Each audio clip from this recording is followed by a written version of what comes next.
The Pride Lands did not fall in one day. It withered under years of shadow, ruled by a lion who believed himself a king, and followed by those who believed in his vision of power over peace.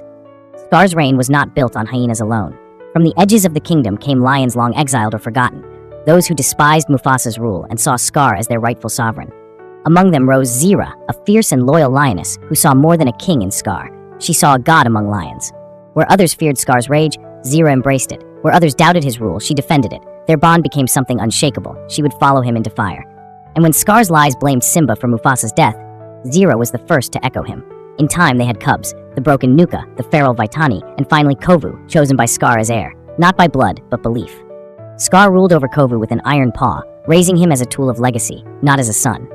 Their relationship grew toxic, with Kovu silently suffering under the pressure to become a king, forged in cruelty.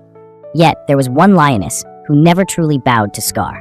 Sarabi, Mufasa's queen and Simba's mother, remained on Pride Rock, a silent flame of resistance. Her calm judgment and quiet strength kept many of the Pride from completely surrendering to Scar's authority. She questioned him, challenged his choices, refused to kneel. Scar hated her, and Zira envied her. "You are not queen anymore," Zira hissed one evening. Sarabi turned, unafraid. "No, but I was one, and I know what a king is supposed to be." Scar roared at the Pride that night, demanding obedience, but the lions hesitated, their ears tilted toward Sarabi instead. The message was clear. They followed Scar, but they trusted Sarabi, and that could not be allowed. Scar ordered her execution, but it was Zira who carried it out, not with hesitation, not with mercy. Sarabi stood proud until the end. "Simba will return," she whispered as Zira's claws dug deep, "and you will lose everything." Zira killed her with a cold heart and left her body before the Pride. "This is what happens," she said, "when traitors deny the king." The lions grew silent, not in loyalty, but in fear. Scar watched them with a twisted grin. "Now, I am your only truth." Years later, that truth shattered.